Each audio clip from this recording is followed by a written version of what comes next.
Kickoff is nearly here, and what a way to kick off the Bronco football season with a return visit from former head coach Chris Petersen and his Washington Huskies. We have live team coverage from you from Albertson Stadium. Karen Lair's keeping a close eye on the pregame festivities, but tonight we start with Roland Barris and sports director Dan Hawk, who are live from inside Albertson Stadium. Guys? Michelle, it is just an awesome atmosphere down here as they're getting ready for the game. You've got the band out there on the field. We've been waiting for this for months. Number 23, Boise State, going up against their own coach. That's right, Roland. This will be the emotions heavy on this game. It's got more action-packed news than you could ever expect in a college football game. The old ball coach coming back to a friendly confines. Plus, there's a 14-game win streak on the hands for the Broncos here on the Blue.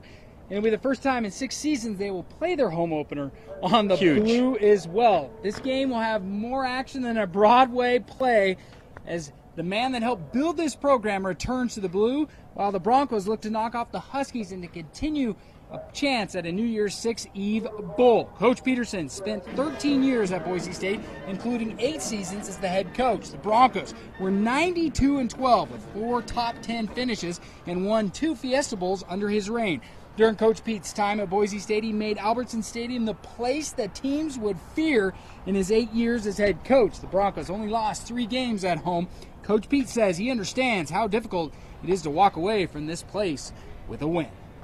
When a game is billed as the biggest game in school history, I don't think you have to do a lot of describing. I think usually those words just,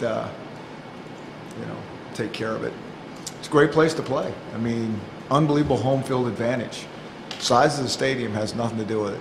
It's a very passionate fans and a really good place to play a college football game.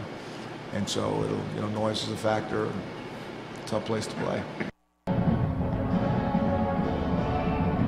Yeah, the noise factor is starting to kick in with the band back here. Ready for this. But I'll tell you what, it was fun to talk to, as we saw Coach Pete there, to talk to the fans about Coach Pete, because they have a lot of opinions about him coming back right now. But I'll tell you what, we already know they like Coach Pete. It's just whether or not Coach Pete hands the Broncos a loss, and here's what they had to say about that.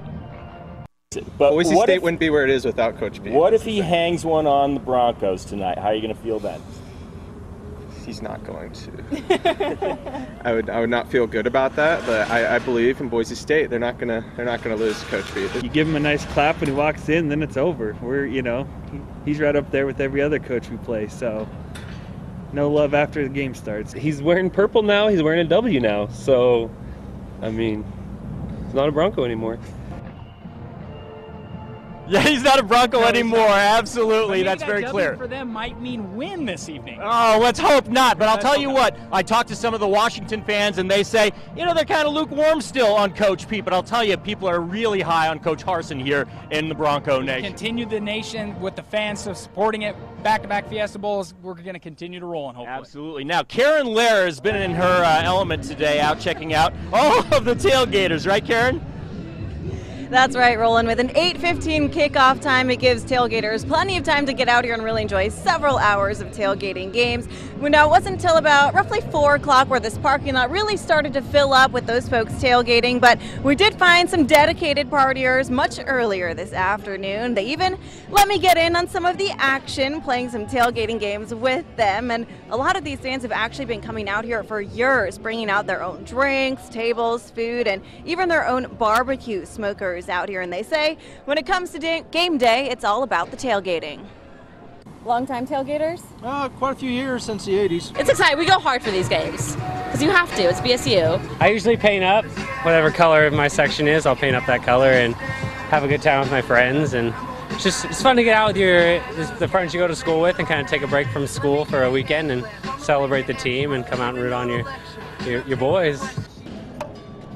So starting this season, there's actually a new place for ticket holders to tailgate. Starting 3 hours before kickoff, the Kevin Williams Sports Complex will be serving up food and drinks to anyone 21 and over with a ticket to the game.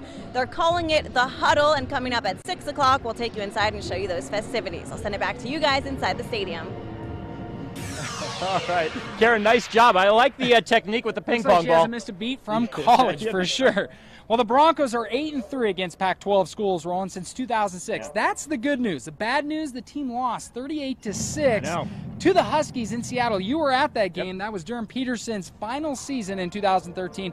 To put that loss in perspective, it was the program's most lopsided loss since their 48-13 drubbing by Georgia in 2005 season opener. That was when Coach Pete was the offensive coordinator. So this victory for them this evening will definitely be a big one to knock off the former ball coach. Man, for sure. There are so many different storylines that are going in this game tonight, Michelle, and we're going to be covering them all for you throughout the rest of the show and tonight at 6 as well. So we'll send it back to you, Michelle. Thanks, you guys. Certainly seems